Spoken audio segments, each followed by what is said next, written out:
tonga soa ato Anjanamba ato amin'ny ala Mikea valan-javaboary-pirenena ty amin'ny faritra atsimo andrefany.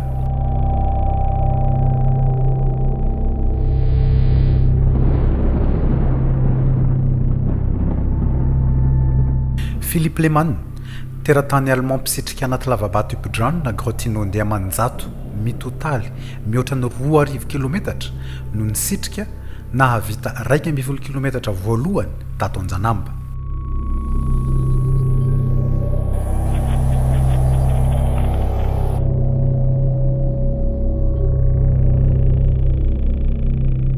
Lavabato goavana midanadana eo amin'ny 10 metatra hatramin'ny 20 metatra eo ny sakany Anjanamba.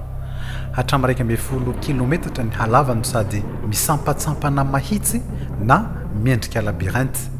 Manana halal hatramin'ny 20 metatra.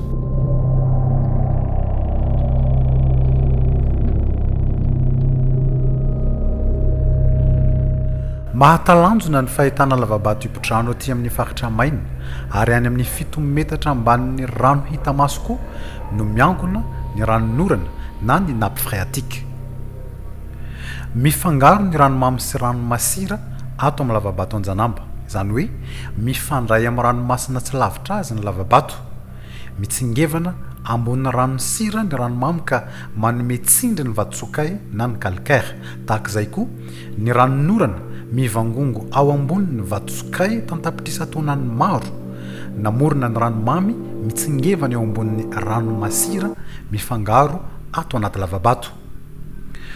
Manakaiky kokoa ny acide carbonique, ny gaz carbonique hita amin'ny ranon'ny Anjanamba no sady tsy mety ritra ny nappe phréatique mihodidina azy. Donc c'est un endroit, un lieu sacré en fait. Donc il faut respecter ce lieu sacré en premier lieu. Donc on fait toujours avec le chef du village les prières pour demander si on peut rentrer dans les grottes, etc. etc. Donc ça c'est très important d'un point de vue culturel pour les Mikea. C'est en fait, c'est leur église. Réellement c'est des lieux sacrés. Donc c'est aussi important qu'une église, qu'une synagogue, qu'une mosquée. Donc c'est super important de respecter les traditions locales qui sont les grottes.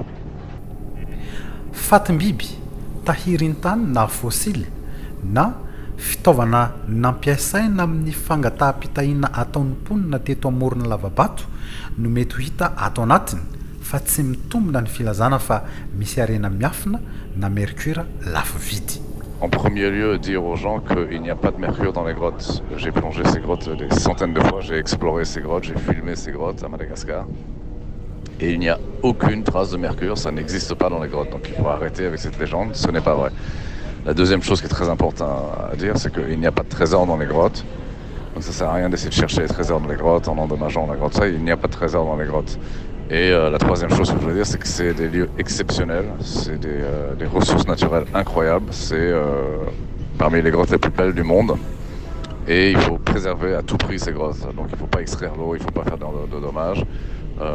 Parce que c'est vraiment des lieux exceptionnels et c'est comme des parcs nationaux où on peut voir des baobabs ou des choses incroyables dans les parcs nationaux. C'est la même chose, les grottes c'est des lieux vraiment à préserver. Alors c'est pas donné à tout le monde d'aller plonger dans les grottes, mais nous ce qu'on fait c'est qu'on fait des vidéos et tout, réellement c'est pour porter attention à la beauté des grottes et pour aider à la préservation de ces lieux et ressources naturelles incroyables. Sanda scientifique no ananany zavaboary natao hahatarika mpizahatany ny lavabato Ipodrano misy eto Madagasikara. Tsy ahitana sorotry ny fivoaran'ny civilisation sy fiarahamon'ny olombelona ihany koa ka tokony hamafisina ny fitandrovana azy. Malaza manga lavabato Ipodrano 9 kilometatra ao amin'ny valan-javaboarim-pirenena tsy manam-pesotse.